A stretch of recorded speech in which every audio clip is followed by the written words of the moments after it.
नमस्कार साथियों, आज फिर से महिला आरक्षण के विषय को आप लोग के सामने ला रहा हूं। आज का सवाल मुख्य रूप से यह होगा कि केंद्र सरकार ने जो शर्त इस पर लगाई है वह यह है कि जनसंख्या होने के बाद और नई परिसीमन आने के बाद ही इस अधिनियम को लागू किया जा सकेगा। अब सवाल ये उठता है कि भारत में जनसंख्या की गिनती 2021 को शुरू हो जाना चाहिए था, जो अभी तक नहीं हुआ है, और कब होगा इसके संबंध में कोई कुछ खास नहीं कह सकता है। दूसरा शर्त यह है कि परिसीमन हो जाने के बाद महिला आरक्षण को लागू किया जा सकेगा। तो दो चीजें आपस में जुड़ी हुई हैं और इसके साथ जोड़ा गया है महिला आरक्षण को।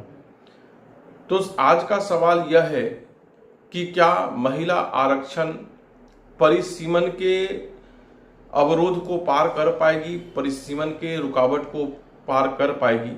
यह एक बड़ा सवाल है। आइए जानते हैं कि यह बड़ा सवाल क्यों है। तो यह बड़ा सवाल इसलिए है क्योंकि भारत में परिसीमन जो है 1971 के जनसंख्या गिनती के बाद से रुकी हुई है।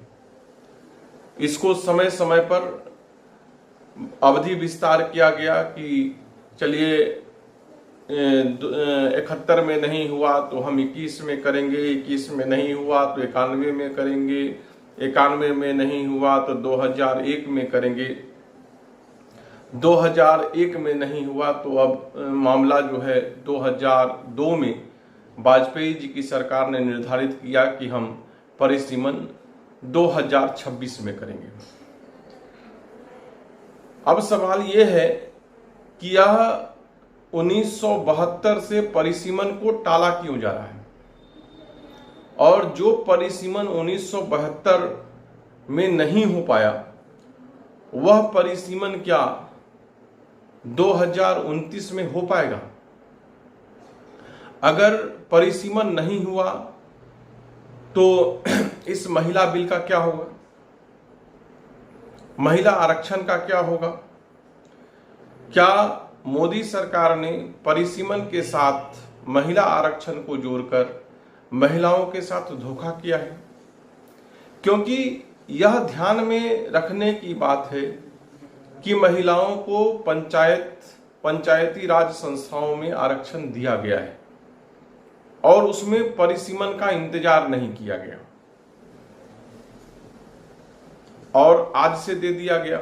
वही चीज महिलाओं के आरक्षण के साथ लोकसभा में क्यों नहीं किया गया? दूसरी बात यह भी समझने का है कि राज्यसभा में अभी तक महिलाओं का आरक्षण का कोई प्रावधान नहीं हुआ है।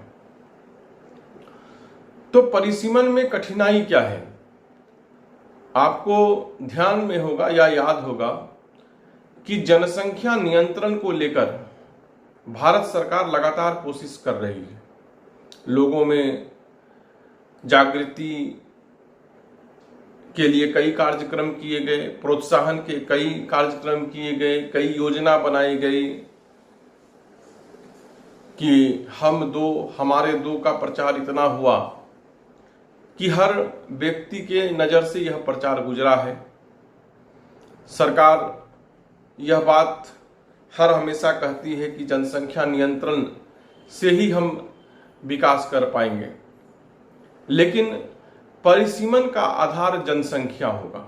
ये दो विरोधाभास है कि एक ओर सरकार कहती है कि अगर आप देश का विकास चाहते हैं तो जनसंख्या को नियंत्रित रखिए। दूसरा, जो भारत के संविधान में वर्णित है वह यह है कि किसी भी राज्य को जो प्रतिनिधित्व मिलेगा, क्षेत्र को जो प्रतिनिधित्व मिलेगा, वह जनसंख्या के आधार पर मिलेगा। बात बहुत साफ है कि जिस क्षेत्र की जितनी जनसंख्या होगी वहां के उतने सांसद लोकसभा में होंगे, और इसके कारण फिर विवाद क्या है?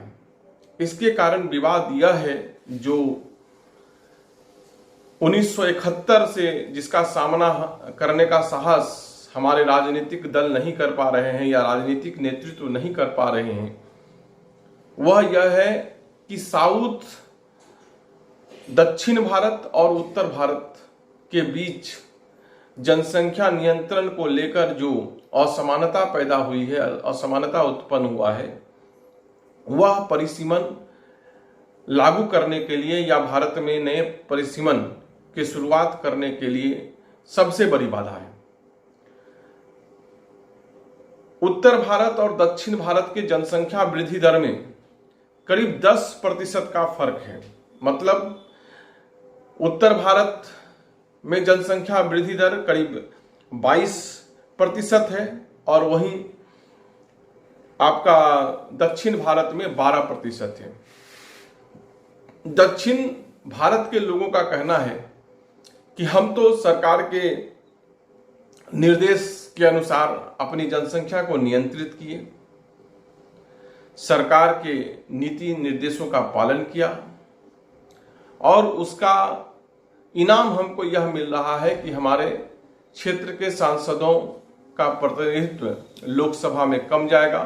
मतलब केंद्र की सत्ता में हमारी उपस्थिति कम हो जाएगी, हिंदी प्रदेश के लोग लोकसभा पर कब्जा कर लेंगे और नीतियां अपने अनुसार बनाएंगे, हमारा विकास, हमारा प्रतिनिधित्व प्रभावित होगा।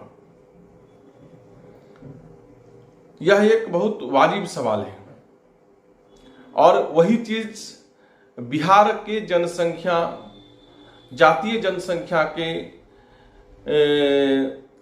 जो जातीय जनसंख्या प्रकाशित हुआ है उसमें भी सामने आया है कि जिन जातियों ने जनसंख्या नियंत्रण को अपनाया है उनकी संख्या घट गई है, जिन लोगों ने जनसंख्या नियंत्रण को नहीं अपनाया उनकी संख्या बढ़ गई है। इससे गलत मैसेज यह गया है कि अगर जनसंख्या नहीं बढ़ाओगे तो तुम्हारा न एमएलए बनेगा, न तुम्हारा एमपी होगा, न तुम्हारा मुखिया होगा। यह भारत के राजनीति के सामने बहुत कठिन सवाल है और केंद्रीय स्तर पर परिसीमन तो इतना कठिन सवाल है कि जिसको 1972 से ही टाला जा रहा है। अब महिला आरक्षण को मोदी जी परिसीमन के साथ जोड़ दिए। हो सकता है मोदी जी सोचते हो कि अगला चुनाव में हम नहीं आने वाले हैं, तो जो सरकार आएगी वो अपना समझेगी कि कैसे इसको लागू करना है, कैसे इसको लागू नहीं करना है। परिसीमन को लेकर क्या रणनीति होनी चाहिए सरकार को, जिससे दक्षिण भी खुश हो जाए, उत्तर भी खुश हो जाए?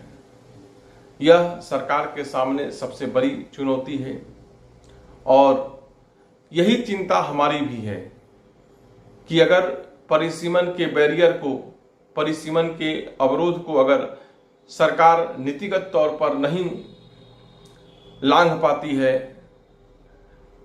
तो महिला आरक्षण को लागू नहीं किया जा सकता। महिला आरक्षण सपना ही बना रहेगा और अगर जबरदस्ती परिसीमन जनसंख्या के आधार पर होता है, जैसा कि भारत के संविधान में वर्णित है कि 10 लाख पर एक सांसद होंगे, अगर इसको सरकार जबरदस्ती लागू करती है तो दक्षिण भारत और उत्तर भारत के बीच क्षेत्रीय विवाद पैदा होगा और यह क्षेत्रीय विवाद भारत के लिए, भारत की क्षेत्रीय अखंडता के लिए एक बहुत बड़ी चुनौती के रूप में खड़ा होगा।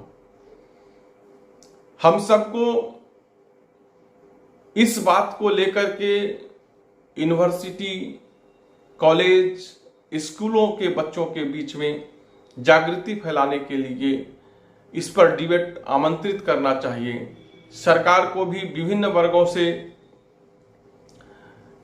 सलाह मांगना चाहिए कि आखिर हम उन स्टेटों को, उन राज्यों को कैसे दंडित करें जिन्होंने देश के हित में अच्छा काम किया है, अच्छा निर्णय लिया है, और आज दक्षिण भारत का, भारत के विकास में जो योगदान है उसको कोई नकार नहीं सकता है, कोई अनदेखी नहीं कर सकता है। हमको दक्षिण भारत के रास्ते पर चलना है, पूरे देश को दक्षिण भारत के रास्ते पर चलना है, चाहे शिक्षा हो, विकास हो, वाणिज्य हो, हर क्षेत्र में दक्षिण भारत हमसे आगे है। अभी कुछ दिन पहले चंद्रयान को लेकर हम लोगों ने खूब नाच गाना किया और खास करके हिंदी बेल्ट के लोगों ने बहुत बधाई संदेश भेजा, लेकिन दुखद यह है कि हमारे नॉर्थ भारत के, उत्तर भारत के या हिंदी क्षेत्र के एक भी वैज्ञानिक चंद्रयान 3 अभियान में शामिल नहीं थे, सभी साउथ के थे। इस बात को हम कब समझेंगे कि केवल बधाई दे देना हमारी जिम्मेवारी नहीं है, सफलता में हमारी क्या भूमिका है यह हमारी जिम्मेवारी है। और इसमें दक्षिण भारत हमसे मीलों आगे है। आज जनसंख्या को उन लोगों ने नियंत्रित किया है, उनको हम पुरस्कार कैसे दें, यह सोचना हम लोगों की जिम्मेवारी है। मेरा एक सलाह है सरकार को कि 10 लाख पर न्यूनतम एक सांसद हो, यह तो अति आवश्यक है, क्योंकि इससे ज्यादा की जनसंख्या में होने से सांसद से भेंट मुलाकात करना, उनसे अपनी बात कहना बहुत मुश्किल या एक तरह से कहिए तो असंभव हो जाता है। और क्षेत्र इतनी बड़ी हो जाती है कि एक सांसद इस पार से उस पार जाने में दिन भर लग सकता है, एक छोर से दूसरे छोर तक जाने में। तो सांसद 10 लाख की प्रति जनसंख्या पर एक तो हो ही, लेकिन उत्तर दक्षिण भारत के लोगों के लिए एक विशेष प्रावधान किया जाए कि जिस अनुपात में हिंदी बेल्ट में सांसद की संख्या बढ़े, उसी अनुपात में दक्षिण भारत का भी सांसद की जनसंख्या बढ़े। और जो अनुपात आज के तारीख में है सांसदों का उत्तर भारत और दक्षिण भारत को लेकर के, वही अनुपात जो है उस वक्त भी रहे, ताकि जनसंख्या वृद्धि में, अपना जनसंख्या नियंत्रण में अपना योगदान देने वाले राज्यों को अफसोस नहीं हो। और जो महिलाओं को हम लोगों ने आशा उम्मीद दिया है कि आने वाले समय में 2029 का चुनाव होगा, उसमें 33% महिला सांसद कम से कम हमारे लोकसभा में होंगे, यह सपना साकार हो सके, इसके लिए यह एक मुफीद रास्ता हो सकता है। यह हमारा सलाह है। ऐसे ही सलाह देश के 140 करोड़ लोग दे सकते हैं, जिनको भी लगता है कि देश की एकता, देश की अखंडता बहुत जरूरी है, और साथ ही जिन लोगों ने देश के उन्नति में, देश के विकास में सरकार की नीतियों का पालन किया है, उनको पुरस्कृत करने का भी यह एक मौका है। इसी आग्रह के साथ आज का वीडियो को मैं यही विराम देता हूं और उम्मीद करता हूं कि महिला आरक्षण परिसीमन के अवरोध को लांघ पाएगा और यह केवल एक जुमला नहीं होकर के उन लोगों के लिए यथार्थ होगा। और जब अगली बार हम लोकसभा को देखेंगे तो उसमें 33% महिलाएं नजर आएंगी। इसी उम्मीद के साथ हम आज के वीडियो को विराम देते हैं। आप सबसे आग्रह करते हैं कि हमारे इस चैनल को सब्सक्राइब कीजिए, अधिक से अधिक तक लोगों को पहुंचाने के लिए शेयर कीजिए, और अगर हमारा वीडियो पसंद है, जिन मुद्दों को हमने उठाया है, अगर वो आपको अच्छा लगता है तो इसको लाइक कीजिए। और अगर आप किसी प्रकार का कोई सलाह हमको देना चाहते हैं तो हमको कमेंट करके निर्देशित कीजिए। हम कोशिश करेंगे कि आपके आदेश को अक्षरशः पालन किया जाए। इतना ही कह करके मैं आज की वीडियो को यहीं समाप्त करता हूं। जय हिंद, जय भारत।